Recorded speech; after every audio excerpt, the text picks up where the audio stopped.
ಇದೇ ಸೋಮವಾರ ದಿನಾಂಕ 8ರಿಂದ ಬೆಳಗಾವಿಯ ಸುವರ್ಣಸೌಧ ಚಳಿಗಾಲ ಅಧಿವೇಶನ ಪ್ರಾರಂಭ ಆಗ್ತೈತಿ. ಅದಕ್ಕೆ ಪೂರ್ವಕವಾಗಿನ ನಾವು ಮಾನ್ಯ ಮುಖ್ಯಮಂತ್ರಿಗಳಲ್ಲಿ ಮತ್ತು ಸರ್ಕಾರದಲ್ಲಿ ವಿನಂತಿ ಮಾಡ್ಕೊತೀವಿ.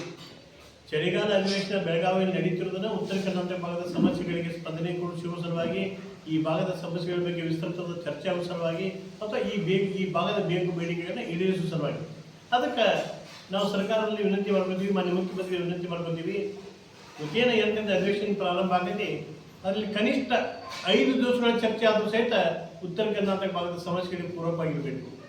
ಏನೇನು ಹೋರಾಟದ ಮುಖಾಂತರ ಅನೇಕ ವಿಷಯಗಳು, ಬೆಳಗಾವಿ ಆಡಳಿತ ಶಕ್ತಿ ಕೇಂದ್ರ ಆಗೋದಿರ್ಬೋದು, ಬೆಳಗಾವಿ 2ನೇ ರಾಜಧಾನಿ ಆಗೋದಿರ್ಬೋದು, ನಮ್ಮ ಭಾಗದ ನೀರಾವರಿ ಸಮಸ್ಯೆಗಳಿರ್ಬೋದು, ಕಬ್ಬು ಬೆಳೆಗಾರರ ಸಮಸ್ಯೆ ಇರ್ಬೋದು, ಔದ್ಯೋಗಿಕರಣದ ಸಮಸ್ಯೆ ಇರ್ಬೋದು, ಶೈಕ್ಷಣಿಕ ಸಮಸ್ಯೆಗಳಿರ್ಬೋದು, ಅಥವಾ ಎಲ್ಲಕ್ಕಿಂತಲೂ ಮಿಗಿಲಾಗಿ ಜನಸಾಮಾನ್ಯರಿಗೆ ಉದ್ಯೋಗ ಅವಕಾಶ ಕಲ್ಪಿಸಿಕೊಡುವಂಥ ವ್ಯವಸ್ಥೆ ಇರ್ಬೋದು.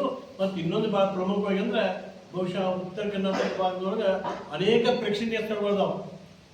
ಇವತ್ತು ದಕ್ಷಿಣ ಕರ್ನಾಟಕದೊಳಗೆ ಇದೇನು ಪ್ರವಾಸಿ ಕೇಂದ್ರಗಳು ದೊಡ್ಡ ಪ್ರಮಾಣದ ಬೆಳವಣಿಗೆ ಆಗಿದ್ದಾವೆ, ಆದರೆ 20% ಸುತ್ತ ನಮ್ಮಲ್ಲಿ ಈ ಪ್ರೇಕ್ಷಣೀಯ ಸ್ಥಳಗಳು, ಪ್ರವಾಸಿ ಸ್ಥಳಗಳು ಇನ್ನೂ ಮತ್ತೆ ಬೆಳವಣಿಗೆ ಆಗಿಲ್ಲ.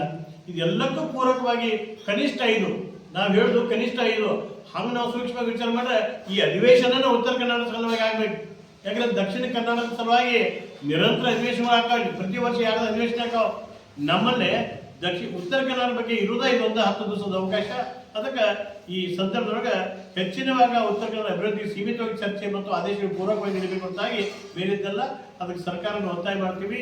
ಈ ಚಳಿಗಾಲ ಅಧಿವೇಶನದೊಳಗೆ ಸಂಪೂರ್ಣ ಉತ್ತರ ಕರ್ನಾಟಕ ಅಭಿವೃದ್ಧಿಗೆ ಉತ್ತರ ಕರ್ನಾಟಕ ಭಾಗಕ್ಕನ್ನ ಮೀಸಲಿರಬೇಕು ಅಂತಾಗಿ ಮತ್ತೊಂದು ಮುಗಿದಂತ ಇದಕ್ಕೆ ಸೇರಿಸಬೇಕು ಅಂತೇಳಿ ಬಹಳ ಒತ್ತಾಯಪೂರ್ವಕವಾಗಿ ಆಗ್ರಹ ಮಾಡ್ತೀವಿ.